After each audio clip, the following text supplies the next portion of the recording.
Satu-satu. Oke. Hai. Baik lagi dengan aku Kirei. Jadi aku punya simptom atau gejala gitu yang macam-macam ya. Kayak misalnya yang agak ini ya, tidak nyaman itu karena aku jelasin yang berat melayang itu memang tidak nyaman juga, tapi juga ada juga pusing yang rasanya seperti kayak mirip gempa gitu, jadi mual gitu langsung. Jadi itu rasa mualnya tuh bukan berasal dari lambung aja, tapi kayak dari kepala gitu, mual. Kayak kalau kalian pernah naik perahu gitu, yang perahu nelayan itu kan terasa terombang-ambing oleh ombak pelan-pelan, itu kan pasti mual. Rasanya kira-kira seperti itu. Juga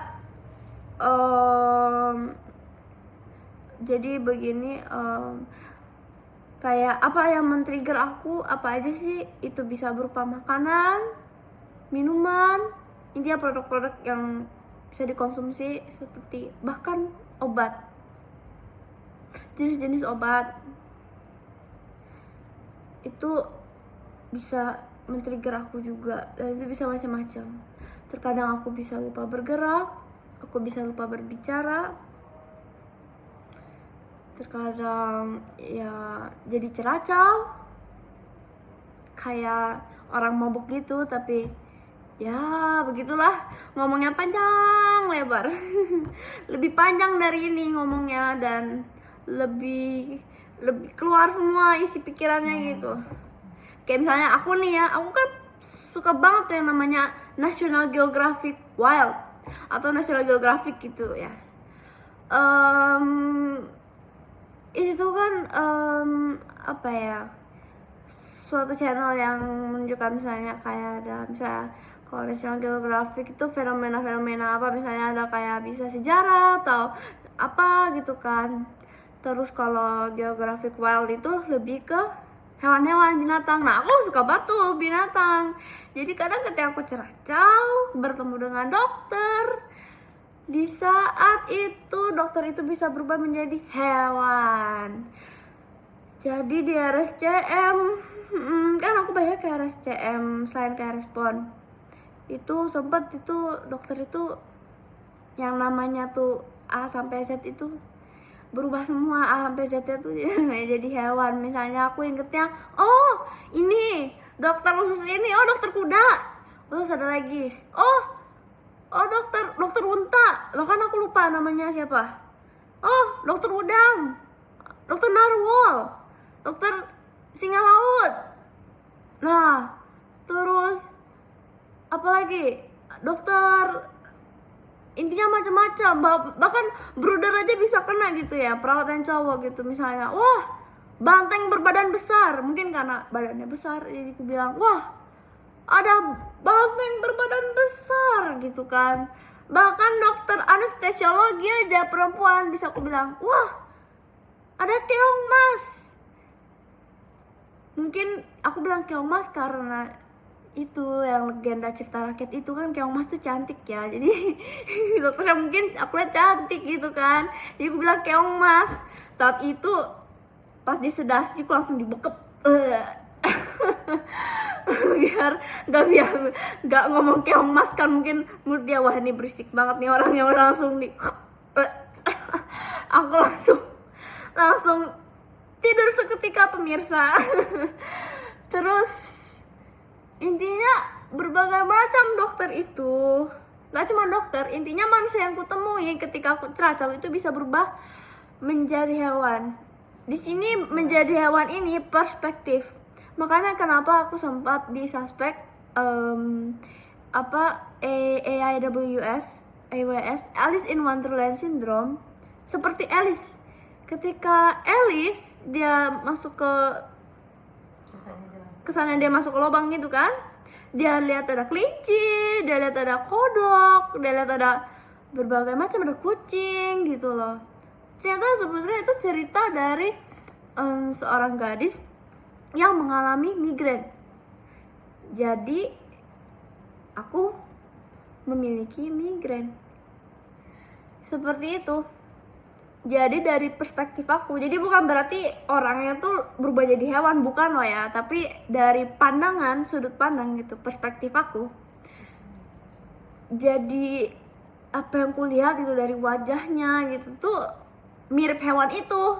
Ada yang jadi temanku aja ada yang jadi apa?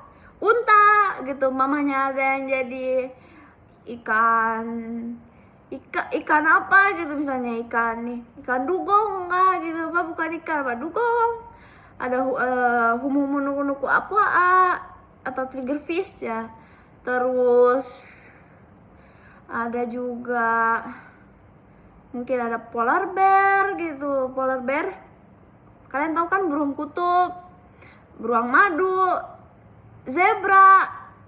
Intinya bisa dari pakaian, mungkin secara pakaian, secara fisik. Itu yang membuat merubah sudut pandangku dari manusia tuh jadi, perspektifku tuh jadi hewan. Kalau ditanya-tanya kenapa ya, kok jadi Persepsi bukan? persepsi, maksud aku persepsi bukan perspektif, aku salah ngomong, sorry. Kenapa ya jadi hewan? Mungkin karena ya itu, dalam otakku semacam ada file gitu ya, memori masa kecilku mungkin, atau bahkan sampai sekarang kan aku suka banget sama hewan gitu kan. Jadi ya binatang-binatang yang aku tahu, yang pernah aku tonton itu keluar semua gitu loh. Ya ada jadi singa, intinya macem-macem lah, banyak banget. Jadi keluar semua lah itu. Ya itu salah satunya ceracau aku. Nah kalau ceracau tadi itu kan perubahan persepsi ya, perubahan ya kan secara pandangan ya, persepsi terhadap lihat orang ya. Ada juga yang ceracau itu aku bisa ngomong panjang lebar tuh, jadi kayak kadang jadi khotbah, kadang jadi kayak intinya apa yang dalam pikiranku, dalam hatiku tuh keluar semuanya.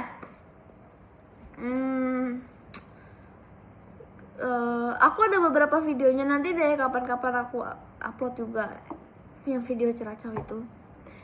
Nah itu bisa tiba-tiba aku pengen jadi, awal-awal tuh kata ibuku aku sakit kepalanya, terus bisa jadi entah jadi apa, kayak sepupu Tarzan kah, atau jadi merasa melayang-layang di luar angkasa, atau aku mau naik T-Rex, atau aku mau apalah. Bahkan sempat waktu kapan itu jam 12 malam kah, apa jam berapa, udah malam banget, larut malam, aku pernah saking maboknya, kesakitannya, aku tanpa sadar aku buat status di WA, dan juga aku nge-WA beberapa temenku, kayak aku curhat, dan aku juga ngomong kayak entah mau naik camping gunung kah, apa kah, atau ibu kah, atau mau masakan mbakku kah.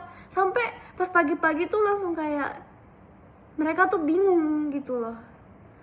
Jadi ya itu ya salah satunya. Bahkan aku tuh terkaget-kaget gitu, kenapa ya yang biasanya WA aku kan kayaknya senyap-senyap, sunyi senyap aja, kenapa kok tiba-tiba banyak pemberitahuan, notifikasi gitu. Pas kulihat, wah statusku isinya mau naik Mesosaurus, mau terjun payung dari luar angkasa, dari bulan ke bumi, mau naik T-Rex, rasanya melayang-layang di udara, nyari ibuku.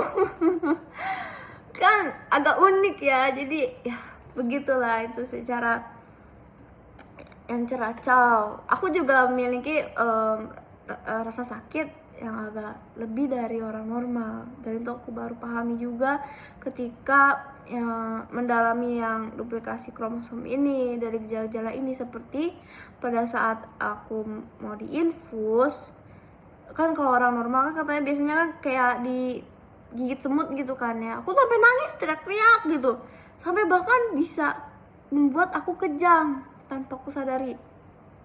Kayak misalnya kemarin saya kayak diinfus gitu kan, yang di sini udah ada, di sini banyak deh kayaknya, di sini juga ini kasih infus juga, Jadi kadang pas itu kan tuh jarumnya udah kecil loh ya, pembuluh darahku tuh memang halus-halus kan. Pas ditusuk, sakit, pecah jadinya. Mungkin karena aku kurang olahraga juga, salah satu faktornya itu. Tapi masalahnya begini, rasa sakit itu memicu ke kepalaku menjadi pusing. Jadi mau rasa sakit aku main, misalnya mau entah main piano yang terlalu kencang sakit jadi pusing, main entah kayak gitar juga atau apa pusing, kecentok dikit pusing, mabok, kadang lagi apa gitu kecentok kursi, meja atau tembok itu juga pusing, kegigit hamster pusing, gigit anjing dikit main pusing, kejang. Jadi rasa sakit itu yang salah satu jadi pemicu atau trigger kepada sakit kepalaku, pusingku. Jadi dokter jadi bingung juga kan, perawat dan dokter bingung, ini harus masuk infusan. Tapi masa iya harus lewat sini nih. Masa harus lewat CVC terus? Kan nggak mungkin kan.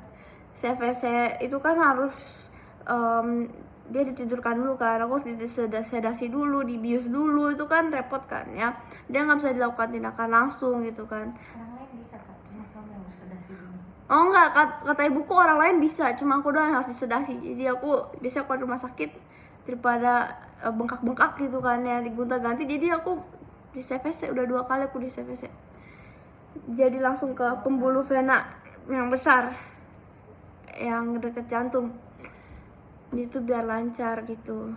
Nah, jadi di situ disedasi, langsung masukin itu. Dimasukin apa? Ya CVC-nya gitu, selangnya gitu. Ya begitulah. Kakak ngerasain simptomnya tuh apa kok? Dari indera mana? Untuk simptomnya itu dari berbagai macam indera ya. Banyak dari eyesight atau penglihatan. Itu kita kan manusia ini kan mata ini kan dari retina ini kan bisa menangkap cahaya gitu kan ya. Dari cahaya gitu kan apa yang kita tangkap dari mata itu ditransmisikan ke otak, dan dari otak itu jadi dipresentasikan gitu, kita jadi bisa melihat gitu loh. Baik itu mau ada gangguan penglihatan atau enggak ya gitu kan, kalau yang normal gitu ya, intinya dipresentasikan lah. Jadi kadang kalau otakku konslet kan dari otak nih, kayak dari istilahnya apa sih, kalau orang komputer bilangnya aku juga lupa, intinya ada teman ibuku bilang dalamnya tuh apa, CPU-nya ya itulah CPU apa nggak tahu aku, intinya di situnya ada yang konslet gitu kan ya. Jadi bisa muncul lain-lain tuh, presentasinya harusnya begini malah jadi B campur C campur D, jadi kayak halusinasi contohnya. Atau ada rasa, dari halusinasi muncullah rasa kecemasan atau anxiety. Nah, ketika aku merasa anxiety, itu makin menimbulkan si aura migrain itu, halusinasi, maksudnya kayak makin memunculkan banyak gitu. Makanya aku pernah jelasin juga di video sebelum-sebelumnya kan, aku punya aura migrain dan bagaimana cara aku mengatasinya. Intinya aku nggak boleh takut dan aku nggak boleh khawatir, itu kuncinya itu. matanya gimana maksudnya kalau dapet apa? Kalau mata misalnya cahaya langsung gitu kan, atau kayak cahaya lampu ya, misalnya kayak lampu city light gitu ya, kota gitu, misalnya ada motor lewat, mobil lewat, kan kalau orang normal masih nggak apa-apa lah ya, paling kayak gitu doang. Kalau aku bisa langsung ceracau atau bisa kejang, sakit kepalanya sampai harus mengonsumsi obat-obatan begitu. Jadi makanya kalau aku keluar kadang aku kayak pendekar, aku ambil kain gitu ya, atau kayak scarf gitu, terus aku ikat mata aku jadi aku tutup gitu, kayak pendekar. Oh kecepatan gitu. Iya, kecepatan cahaya itu, atau Gerak. kontrasnya juga, warna juga ya, warna juga pengaruh gitu ya, warna apa yang aku tangkap. Kalau semakin warnanya monokrom itu aku masih lebih bisa menangkap ya, tapi kalau warnanya warna-warni sekali tuh rasanya pusing, sakit, nanti makin lama di sini mulai menghitam gitu ya, kayak gitu. Jadi tanda-tanda aku mulai kayak sakit tuh di sininya tuh kayak agak mata panda, itu artinya udah mulai sakit. Ini mirip-mirip sekarang ini lah, tapi ya begitu. Terus hearing atau pendengaran, ini juga sama kan, pendengaran gitu kan ya, dari gendang telinga dan apa komponen-komponennya aku juga agak lupa, intinya begitu. Terus masuk ada ke rumah siput, dan juga ada yang ada juga vestibular, ya kan. Vestibular itu ada untuk keseimbangan dan pendengaran.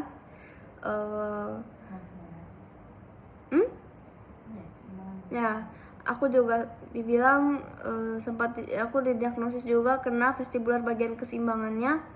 Jadi aku bisa tiba-tiba tuh kayak orang yang kepleset minyak gitu, kayak hilang aja keseimbangannya, kayak nggak tahu tuh lantai di mana. Udah vestibular di telinga ya yang keseimbangan, otak juga kena keseimbangannya. Bayang nggak tuh, dua-duanya nih yang nopang tuh kena dua-duanya. Jadi bener-bener bisa kayak orang yang kayak lagi di es gitu loh, kayak tiba-tiba jadi kayak mau split gitu, atau gimana ya rasanya, nggak enak, tiba-tiba ambruk aja gitu. Bukan kayak orang, hampir mirip kayak vertigo, tapi bukan juga loh. Kita kan masih bisa pakai tongkat ya kadang. Aku nih nggak pakai tongkat, malah lebih bahaya. Jadi harus dari sini nih harus bener-bener diangkat gitu, bahkan atau digendong kalau saat aku mengalami itu ya. Bahkan aku di akupuntur aja sempet malah jadi hilang keseimbangan. Jadi ya aku memang, dokter memang mengatakan aku ini memang belum ada buku panduannya gitu. Dokter Cut itu yang bilang itu, belum ada buku panduannya. Dan aku oke aku terima gitu. Jadi aku harus aware terhadap kondisiku, terhadap kondisi lingkungan gitu ya. Aku harus menjaga gitu. Baik. Terus aku juga penciuman, aku juga baru tahu beberapa bulan ini ternyata penciuman itu juga sangat pengaruh. Misalnya kayak parfum atau pewangi atau apa gitu, itu juga bisa jadi kayak ceracau gitu ya, apa aku pusing sakit gitu. Bahkan beberapa waktu lalu ada mbakku masak gitu kan yang pedas atau apa gitu, langsung kepala aku sakit banget. So aku minum Sanmol. Penciuman, aku pernah juga lagi di bandara, ada pewangi Stella, masuk ke ruangan itu kamar mandi, ada pewangi Stella tuh. Pulang-pulang berubah deh usianya, pemirsa, bisa sampai sebegitunya. Udah gitu ada juga taste atau rasa, lidah. Di lidah ini bukan yang ku maksud rasa ini, bukan hanya rasa asin, manis, asam, pahit gitu ya, bukan. Tapi juga berupa sesuatu yang seperti bahan-bahannya gitu loh, baik bahan alami atau bahan kimia gitu kan. Kayak misalnya kayak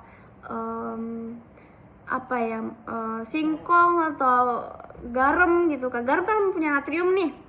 Natriumnya kan bisa rendah bisa tinggi.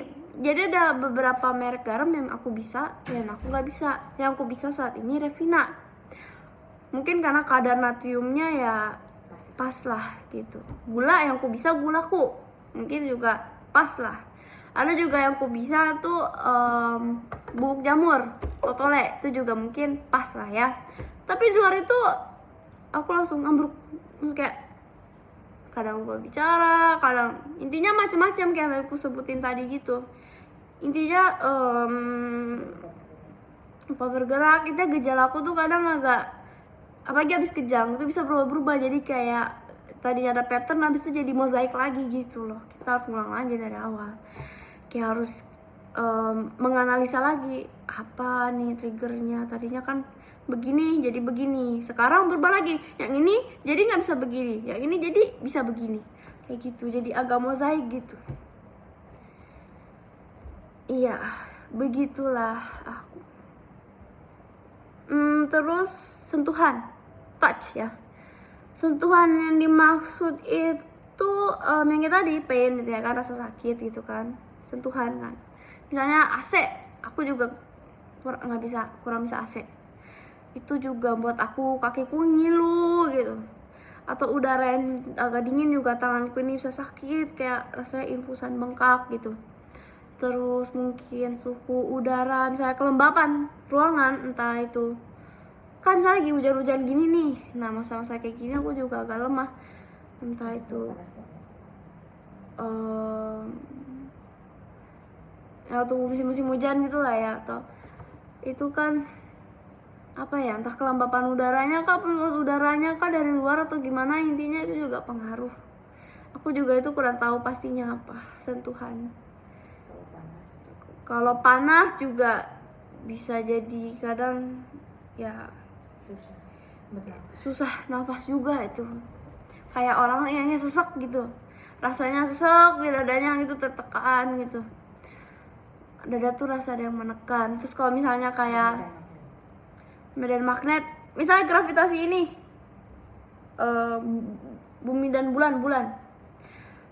Jadi ibuku sempat menganalisa ketika aku masuk di rumah sakit itu tuh masa di mana bulan purnama gitu, bulan purnama. Jadi berarti aku ngedrop pas waktu kebanyakan bulan purnama kan, ketika bulan mendekati bumi gitu, satu garis dengan bumi itu kan matahari. Taruh aku lupa idenya begitu, itu kan ada daya tarik gravitasi yang tinggi gitu kan. Nah itu juga pengaruh gitu ke aku tuh sensitif. Intinya aku tuh bisa dibilang orang yang cukup sensitif atau sangat sensitif. Jadi memang aku harus hati-hati juga gitu terhadap environment sekitar aku, lingkungan sekitar aku. Ya tapi walaupun begitu aku lagi coba untuk step by step bisa terus maju, tetap latihan biar kayak untuk endurance, biar otot aku tidak mengecil, biar aku juga lebih mudah diinfus gitu kan, angkat beban dikit-dikit lah. Tapi hari ini aja udah aku sempet latihan jalan, lari dikit, udah habis setel lagu. Capeknya kayak apa, aduh capek sekali intinya. Udah badanku tuh capek, kepala pusing, kaki juga sakit, perut nggak enak, tangan juga nggak karuan gitu rasanya. Ini juga kepala gitu kayak mau mikirnya ya seadanya aja, apa yang aku itu ya aku omongin aja gitu. Ya jadi kira-kira itulah ya yang salah satu beberapa pemicunya ya, faktor-faktor pemicu yang men-trigger aku gitu ya, apa aja gitu kan, aku kena bagian apa aja gitu ya, sensorik gitu. Jadi ya sekian untuk hari ini penjelasanku, dan bye bye. Terima kasih, Tuhan memberkati. Aku akan berusaha berjuang, kita semua sama-sama berjuang. Bye bye. Terima kasih sudah mendengarkan.